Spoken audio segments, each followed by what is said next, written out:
Hello, Duke fans. We are back with episode 262 of the Duke Basketball Report podcast. It's been about 24 hours since you last heard from us. Happy Thursday. And it's a happy one because we get to recap a Duke victory. Before we get into all that, I'm Donald Wine, your host for this show. DC, actually, we were talking about the snow. We actually got maybe 3/4 of an inch before the rain and sleet washed it all away. So I bring in Sam Klein, who was up in Boston. Sam, I know you got slammed. What's it like up there this morning? More like 3/4 of a foot here, depending on exactly where you're standing on the sidewalk or on a field. So I was out this morning with the dog. We were prancing around in the snow. It was a lot of fun and excited to get back out again at some point later today. Yeah, that's also, and we also have Jason Evans here. Jason lives in Atlanta, so he doesn't get to participate in the snow part of this podcast, but luckily he's here to talk some basketball. What Jason, is this snow that you speak of? I'm not familiar with this thing. Hey, I wish I had snow. You're in the dark, man. You have to come to the coldness of the snow. It's great, but I digress. This is the Duke Basketball Report podcast, not the Duke Snow podcast. We'll probably talk about snow later, but let's get after the basketball. Duke men's basketball traveled to South Bend last night to face the Notre Dame Fighting Irish. It was the regular season opener for the ACC. We were without Jalen Johnson, who was out because of the undisclosed foot injury, but Duke played pretty well and beat the Irish 75-65. It's the 7th straight victory against the Irish. As we like to do, guys, we're going to start with the headline, a 1 to 2 sentence summation of what we saw last night. Sam, you're up first.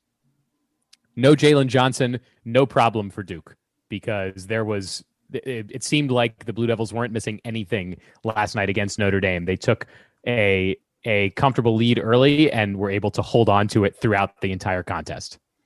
Sounds good. Jason?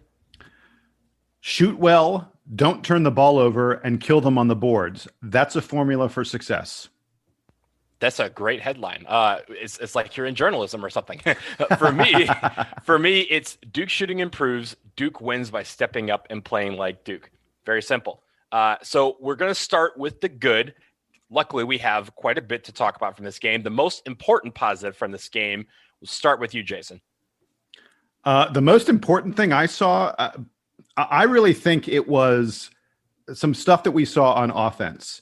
And the first thing of that is the Matthew Hurt fadeaway. This was yet another game where Matthew Hurt sort of struggled shooting from the perimeter. He's 0 of 2 on 3-pointers. And I think someone said that he's now 1 of 11 on 3-pointers against Power 5 teams, against, legit, big time major conference opponents. And newsflash, that is all we will be playing for the rest of the season is major conference opponents. So Hurt is struggling from the perimeter, but boy, that fadeaway that he has is a real weapon late in the clock when we need a bucket. That is our go-to move. We go to Matthew Hurt quite often in the post, and he backs you down a little bit and then shoots a fadeaway, and it seems to be an incredibly effective shot. So to me, that was a big deal. The other thing is we continue to see the offensive emergence of Jeremy Roach. He's 5 of 6 from the field in the game. He starts out 4 of 4 from the field. He hits a couple 3-pointers. He scores 14 points. He is clearly the guy in this team that is most comfortable with the ball in his hand, which is a big deal. We don't have a lot of guys who can create on their own. Now, I was disappointed. He had 0 assists. And when we get to the bad news, spoiler alert, I'm going to be talking about assists when we get to the bad news. But for the good news, I think Jeremy Roach's continued ability to put the ball in the hole, to get to places where he can be effective is really important. And then, his running mates, this 3-guard offense that looks like it's going to be Duke's best offense. Jordan Goldwire, Jeremy Roach, and DJ Stewart working together. Those 3 guys combined to score almost 40 points, and they were very efficient from the field. I think that was perhaps the biggest development in this game is the settling of those 3 as the 3 guys who are dominating the Duke backcourt. I want to start with the turnovers. I talked about at the beginning of the season that I'm going to be watching turnovers throughout the year. And here are great numbers from this game. Duke only turned the ball over 8 times. That's the fewest turnovers they've had in a game so far this season. Their turnover percentage was 11.4%. That's their lowest turnover percentage for the season. It's a little bit better than they did against Michigan State and much better than they did against Illinois, where it was over 20%. So a much better showing on handling the basketball. Helped a little bit by the fact that Notre Dame plays a slightly slower style, and we were slowing it down with Notre Dame, and Duke is also playing uncharacteristically slow for a Duke team, at least here early in the season. Their tempo is a lot lower on the national ranking than it usually is. So the turnovers was the first thing for me. I was very impressed with that. On the defensive side, I liked that Duke was able to hold an attacking offensive team to a low scoring output, even considering the slow tempo. It's not that Notre Dame was bad at shooting, but that Duke wasn't letting them get a lot of shots and not letting them get a lot of offensive rebounds. And I know that Jason loves talking about field goal attempts. I feel like this is a great place to highlight that don't steal Duke it. had way Don't steal more it from field goal me. attempts. Oh, go ahead. No, I fine. Why don't you talk about the field goal attempts? I thought that was a key for Duke last night. Yeah, so Duke had 60 field goal attempts and Notre Dame had 49. Look, that's 11 more chances that we had to score. I mean, not surprising that you win a game. I say it all the time. Field goal attempts are a great sort of amalgamation of not making turnovers and getting offensive rebounds. And conversely, getting defensive rebounds that the opposition doesn't get a chance at an offensive rebound, get a chance at another field goal. When you get 11 more field goal attempts than the other team, you're almost always going to win the game. But I'll let you continue. I did want to add really real quick one thing on defense. I'm glad you brought it up. I was incredibly impressed with our active hands on defense. Goldwire, Roach, Stewart, and Baker. And Wendell Moore, I all saw those guys at various points knocking balls away that led to turnovers. And I thought Wendell Moore's help defense, especially around the basket, there were some tight moments in the second half when it was like a 5-7 point game, and Duke fans were nervous. I was nervous, and Wendell Moore made a couple really good help defensive plays. I know we're excited about the offense, but I thought there were some key defensive moments, and Wendell Moore showed his value in those times. And not all turnovers are created equally. As you pointed out, Jason, there were turnovers where Duke was able to steal the ball away and then go right down to the basket and score 2 points. Turning the ball over where you like knock it off the other player and it goes out of bounds, then you have to set up a whole new offensive possession. That might be worth 1 point, but being able to knock it away into the open floor and just going back to the basket was key for Duke last night. So they only forced 12 turnovers, but they got a lot of points off of it. So there's a couple of things I wanted to talk about. I think the most important thing was that our shooting improved. We shot 51.7% from the floor as a team, 53.3% from three. We made all 5 of our free throws. I know that is my stat. We didn't get to the line that much, but we knocked down the free throws when we got them. A lot of guys had great shooting nights. We had 4 guys in double figures, and I like the way we responded as a team. I will shift over to the defensive part to say this. Notre Dame only had 23 rebounds last night.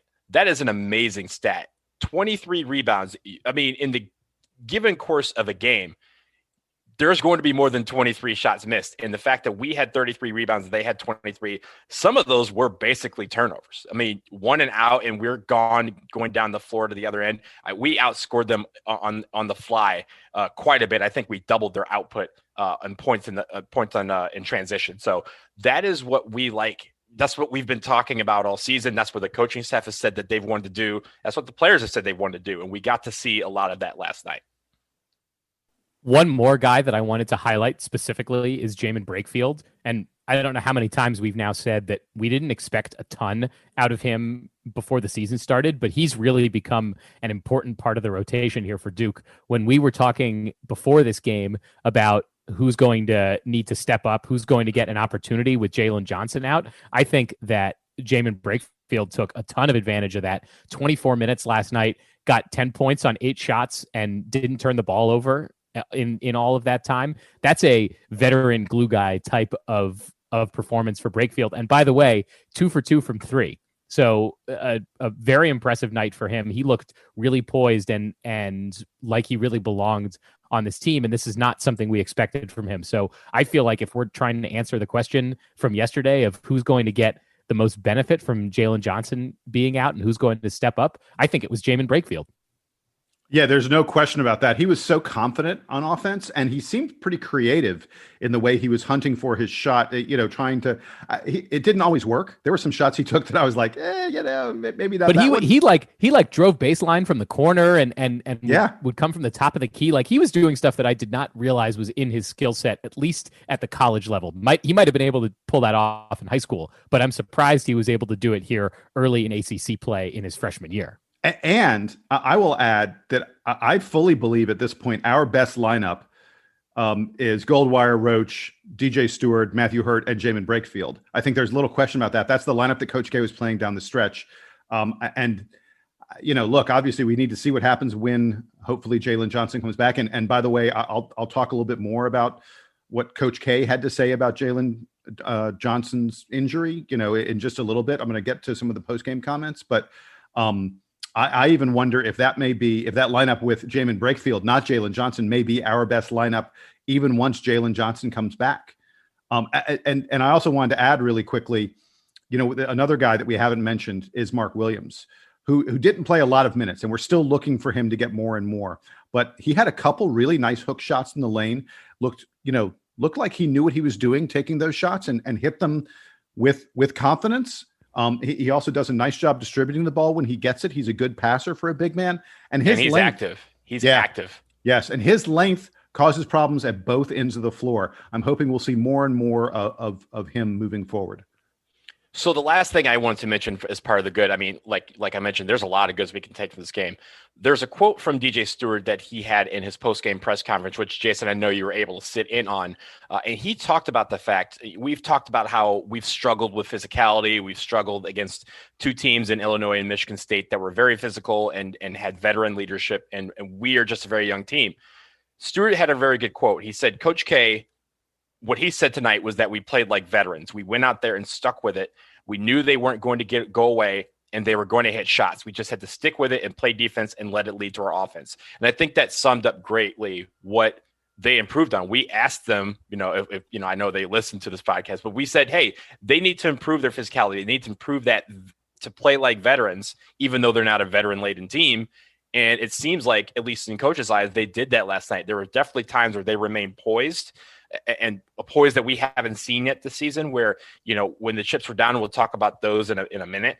But I do like that when the chips were kind of going against them and they were kind of stuck in a couple of ruts, they bounced out of it. They were able to find a way to get that, get the momentum back on their side and keep the game going. They never trailed in this game. There was points where we're like, oh, well, they're going to catch up and it's eventually going to be a tie ball game, but Duke never wavered. And these guys stepped up and played like Duke. That's exactly what my headline was.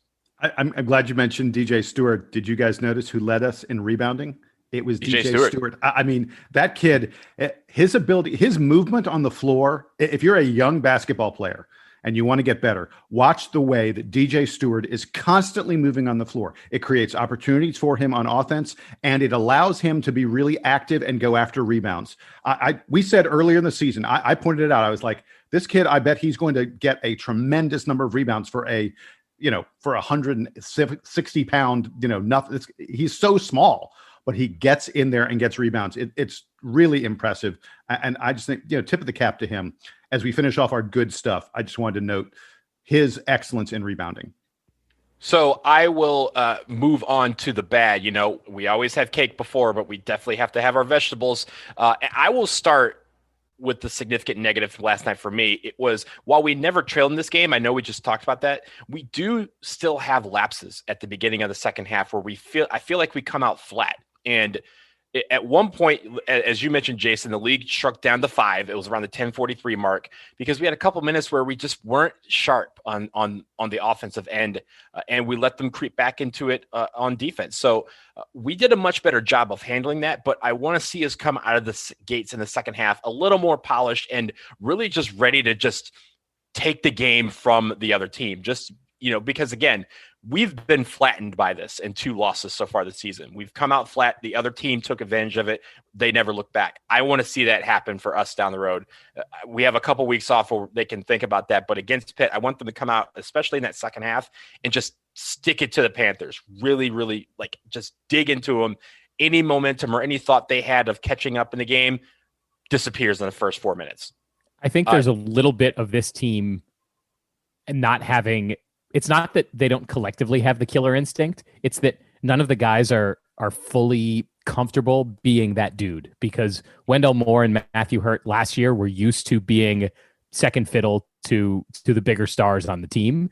And none of the freshmen, particularly with Jalen Johnson out, are comfortable being that dude either, because they're not the top rated guy in the class. Now, DJ Stewart was the best player on his high school team. Jeremy Roach, they were talking about being Virginia Mr. Basketball, but they know that when they come to Duke, they're going to be surrounded by other guys like that. And I think it's just taking time for some of the freshmen to get used to not just the speed of the game, but taking over the game. So Donald, I saw the same thing and hope that that kind of killer instinct develops a little more as the season goes on, because as you always say, Duke is often, if not always, the more talented team on the floor. So they need to prove that in those moments and just put the game away.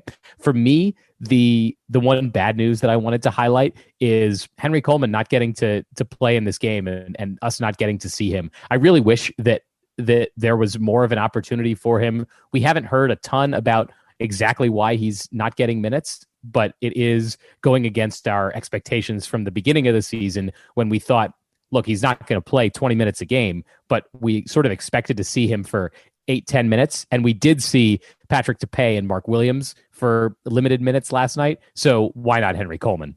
Yeah, I will say back to your comment about the killer instinct. I'm glad you mentioned that. Some people just think it's something that you're born with. It's innate.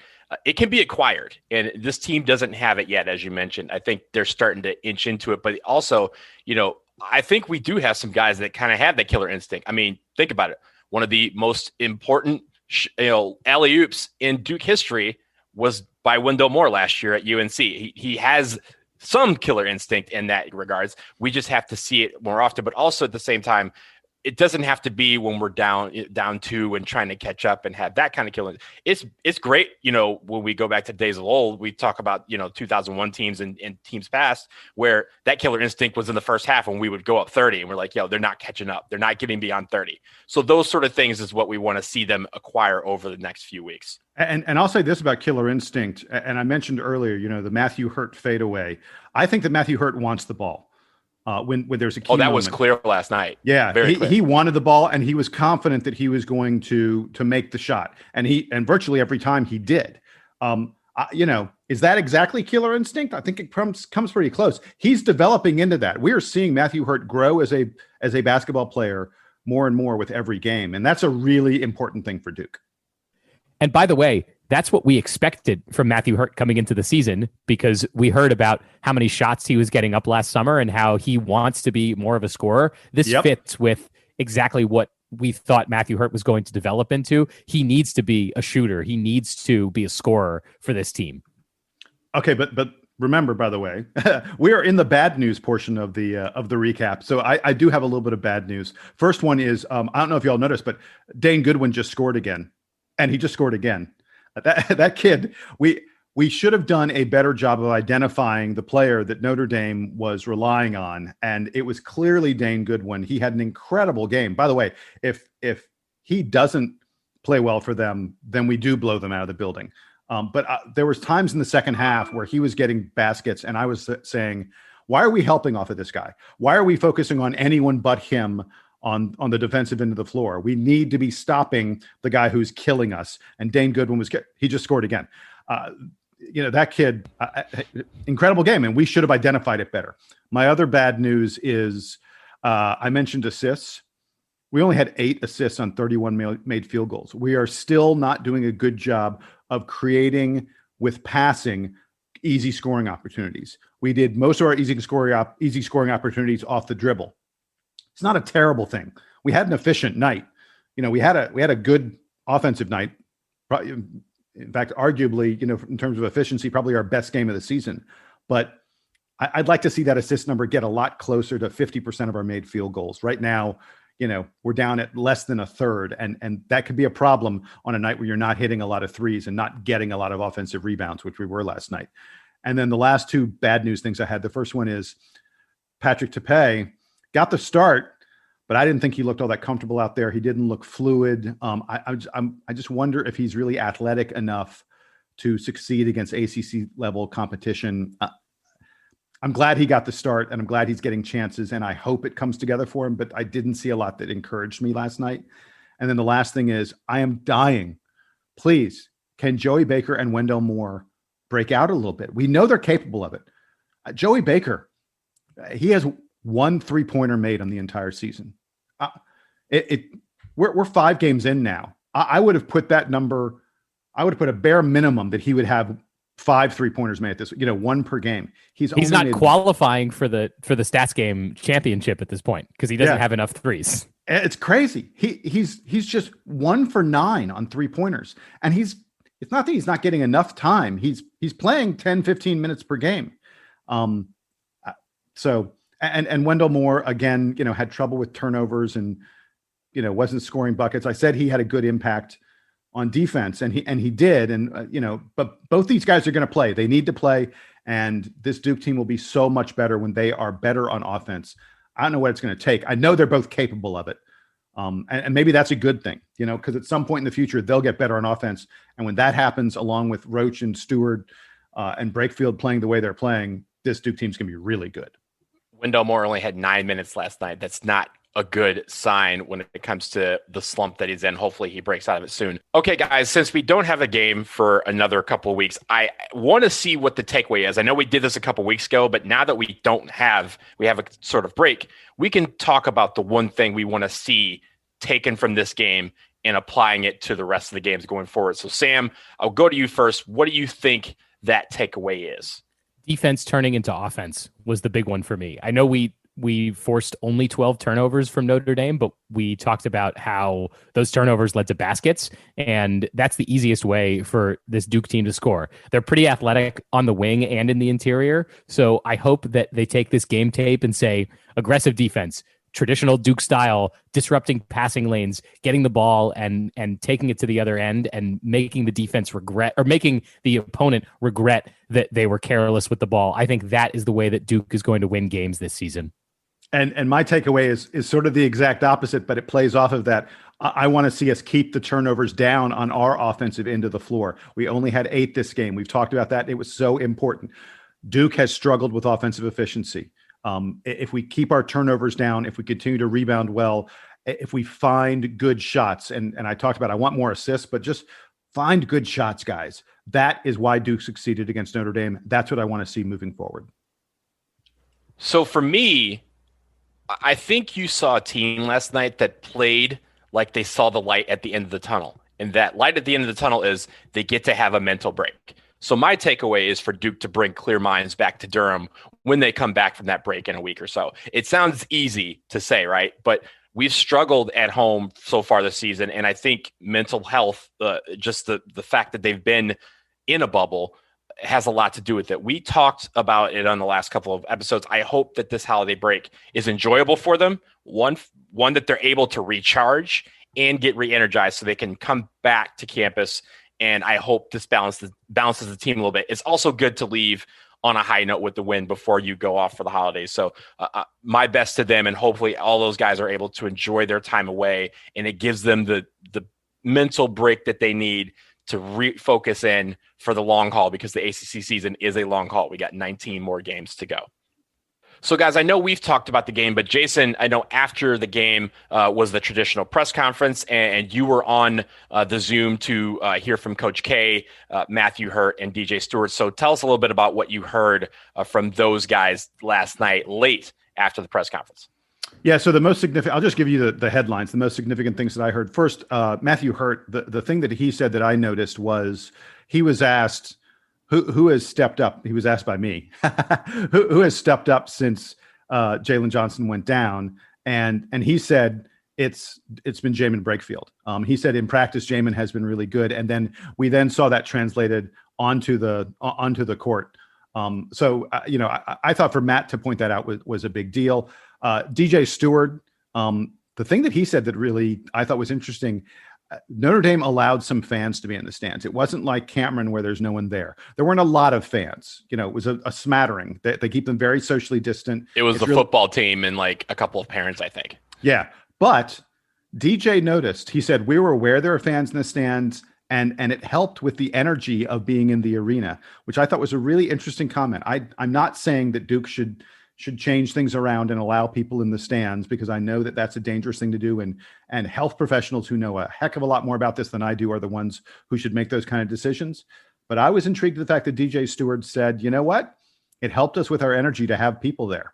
I mean, it is interesting, but it makes sense, right? You gave them a little taste. And once you get a taste of something, you like it. You're like, yo, let's have more of it. So I'm not surprised that they, saw the fans in the stands and they're like, oh, it'd be great. I know this. Oh, there's the football teams there. They're playing Clemson on Saturday. Let's let them know right now what a loss feels like. I know they haven't experienced it all year, but we could give them a taste right now. And I think that taste is like, yeah, give me more of that. One of the shames about this season is that if any of the freshmen leave after this year, like I think we generally expect Jalen Johnson to leave. It's possible he's going to go his whole his short but entire Duke career not playing in front of the Cameron Crazies. And don't be surprised if at the end of the season, when DJ Stewart and Jeremy Roach are making the same decision, but they're, I haven't looked at the draft projections, but I imagine that they're lower on the draft projections than Jalen Johnson is. When they're making those decisions, don't be surprised if they come back and say, look, I thought about going, I thought about staying. I could kind of see both ways, but I really wanted the opportunity to be in Cameron and play in front of the Crazies, which I'll get to do next year when they're all vaccinated, and not this year because they're not allowed to. So keep an eye on that. Well, I think that'd be a great reason to want to come back to Duke. I would applaud that. Please stop. Just make it so. Don't say anything else. Wish this into existence. There we go. And so I'll close my post-game comments talking about what Coach K had to say. He mentioned that canceling the Charleston Southern game gave us more prep time and that the team really responded to that prep time. He said they got better tonight. They're getting more comfortable playing together. You could tell that he really feels encouraged by what he's seen in practice lately and the fact that it translated onto the floor. He talked a lot about the three-guard combination that Jordan Goldwire and Jeremy Roach play really well together, and that DJ Stewart feeds off of that. So I thought that was a fascinating comment from him. And then lastly, two really quick things. He said that Jalen Johnson is in a boot right now. He will be evaluated in 2 to 3 weeks. Coach K made it clear they don't expect him to be back in 2 to 3 weeks. So I think we're looking at something somewhat prolonged for him. Reevaluating in 2 to 3 weeks does not mean you're out there playing again in 2 to 3 weeks. I think we're looking at, hopefully mid-January, maybe late January before we get him back, which is really unfortunate. And then the last thing, Coach K commented on Jim Phillips being named the new commissioner of the ACC. I didn't know this, guys.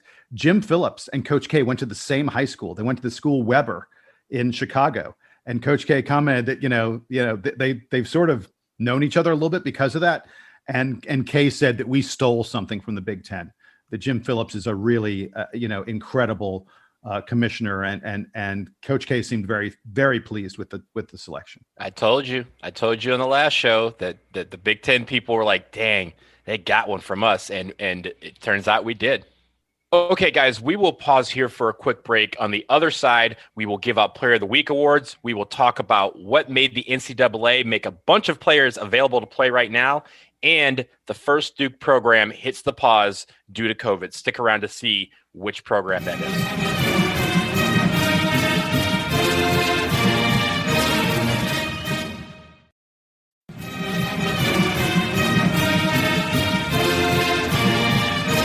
Okay, guys, we're staying in the ACC, but we're expanding to all sports now.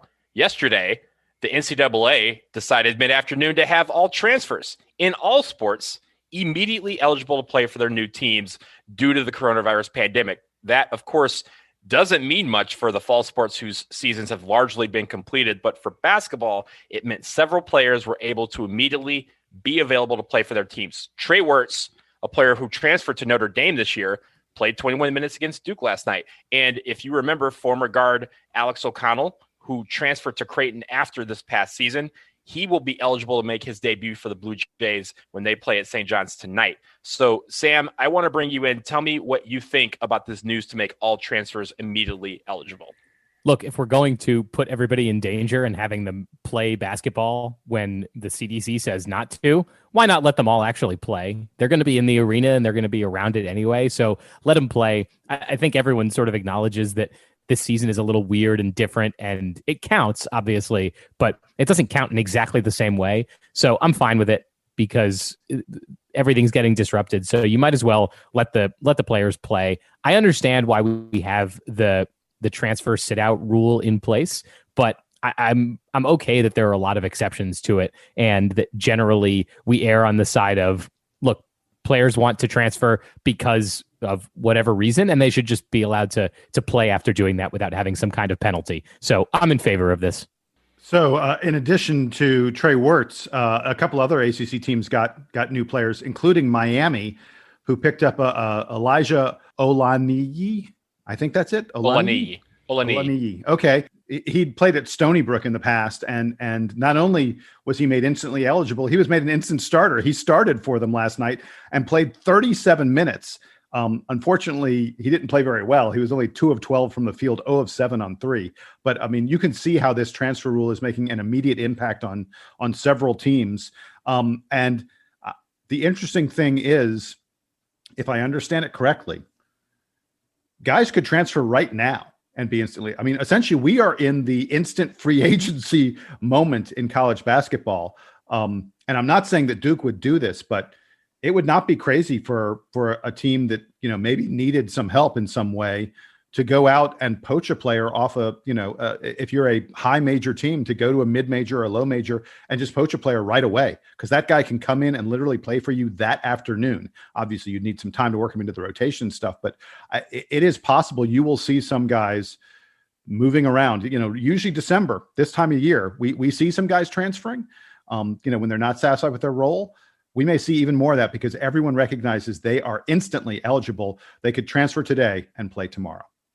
So that's an interesting point because, I mean, if you think about it, there are some programs that we're on December 17th. There are some programs in college basketball that have still not played a basketball game. So there could be guys. DePaul hasn't played a single game yet. Single game. None of the Ivy Leagues have played yet. Like those. So you could have some instances where, and I'm not saying those teams, the Ivy Leagues, for example, but there could be a team where a player is just absolutely incensed that he's not getting to play because their team is pausing every 3 days, and he could transfer to a school where their COVID priorities are in check, so you could see that happen. But I do say this about this transfer deal, and I do think it's a great thing to do. But if you give a mouse a cookie, the mouse will ask what ingredients are in the cookie, because we don't have a lot of answers on what this means. Will we see a lot of transfers during the holiday season? Does this stretch into next season for fall sports like football, who've already completed their seasons? So everyone's getting a season back because of COVID, but do players in the fall sports get another one back on top of it, or a semester? Will winter sports get the half semester back because they missed the fall portion of the season? So there's still a lot of questions that people are already asking, but I do think this eventually leads to the NCAA. They did mention this in their statement, that they're going to consider having all transfers get one free pass when it comes to transfers, where they can play immediately one time.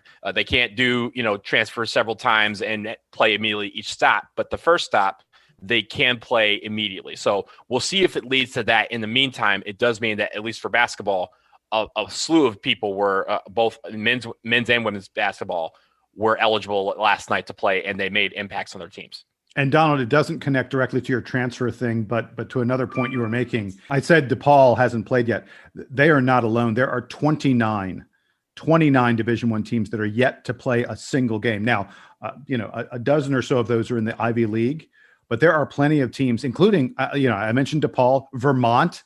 Vermont is supposed to be a pretty good team this year. Ken Pom has them in the top 100, even though their record is 0-0. There are several other teams that are supposed to be pretty good teams.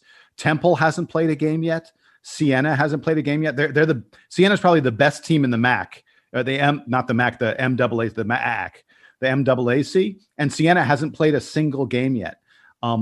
So these schools are out there, and yeah, I both don't know what they're going to do in terms of trying to get games played. And I also don't know, you may be right, that some of these players say, I'm going to go someplace where I can actually play in a basketball game because now's the moment to do it. We're going to shift to women's basketball. And while you all out there know we hate talking about this pandemic and its effects on college sports, we would be remiss if we didn't mention that Duke women's basketball was forced to pause team activities yesterday due to a couple of positive COVID cases within the program. They had already postponed a game last Sunday against Miami. They have now postponed games against NC State and UNC Wilmington as well, while they try to get everything cleared and get free of this virus. And I will say it's a shame because the Kara era had been off to a pretty good start. They're 3-1 on the season. They pummeled teams that they're supposed to: Longwood, Western Carolina, and East Carolina. They were outmatched by Louisville, but they have some really good players, and I've seen all their games so far. They've had some really nice performances, and Duke as a whole across the athletics has been very methodical with their approach to COVID. We've talked about it in the past. They've gone several months without a positive single test. It's been quite lucky on top of all the precautions that they've taken. It seems like that luck has run out for Duke women's basketball. So we hope everyone is on the mend very soon. We hope they're able to stem this mini outbreak on the team and get back to playing basketball. But it is a shame that the Kara era has started out so well and now has to take a pause. It speaks to Duke's commitment to keeping everything going correctly. I think that as excited as we were for the men's team to be tipping off and playing games this season, hardcore Duke fans are probably even more excited to see how Kara Lawson was going to do as the head coach. So it's a shame that they have to pause, but they'll get through it. They'll come back and hopefully they'll continue having a strong season. Absolutely. And with that, we will move on back to men's basketball. We have to conclude with our Player of the Week awards. We're only considering the Notre Dame game because that's the only game we had this week. So, Sam, I'll go back to you for the honors. Who is your Player of the Week? I think there are a lot of guys you could pick for this one, and I hope that we'll get to highlight a few of them. I'm going to take Jeremy Roach because this is probably the best game that we've seen from him so far in a Duke uniform. And, the scoring was great for him. I think we were starting to see the Jeremy Roach that we expected before the season started, and this is just the beginning for him. So I'm going to take Jeremy Roach.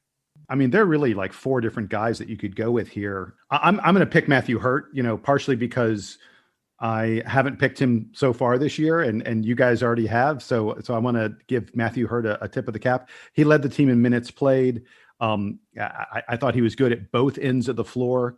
Quite often he was the biggest guy on the floor for Duke, and that's not something he's really used to, but he seemed to do just fine in it. And like we said earlier, the fact that he was willing and eager to take the shot when Duke had big moments in the game really speaks volumes to me. So even though I really want to mention, I thought Brakefield, Roach, and DJ Stewart all deserve consideration for this, Matthew Hurt is my Player of the Game and Player of the Week.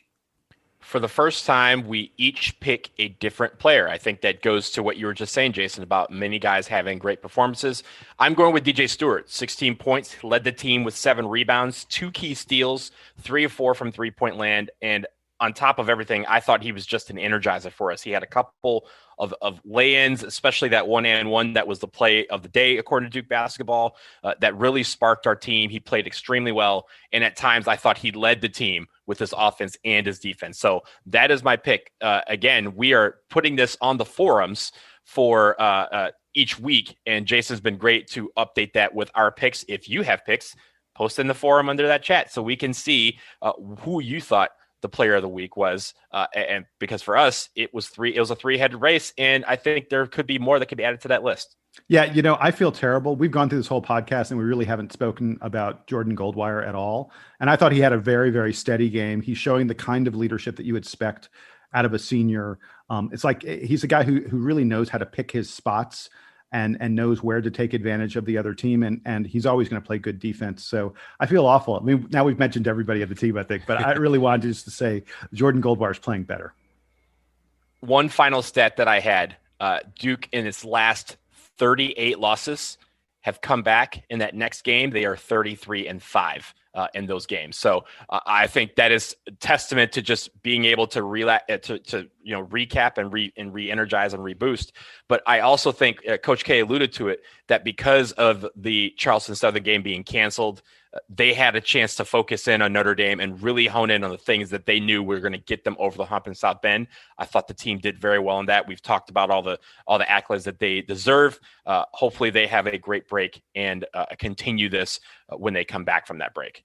And that will do it for episode 262 of the Duke Basketball Report podcast. Now that we have walked into ACC season, we will have a full preview of the ACC at some point, when there's more news, especially over these next couple of weeks. But until then, don't forget to subscribe. Don't forget to rate and review. And if you have questions or comments, we always love hearing from our listeners. dbrpodcast@gmail.com is where you can reach us. That's it. Episode 262 is a wrap. For Sam and Jason, I am Donald. Please allow the Duke Band to play you into a wonderful day.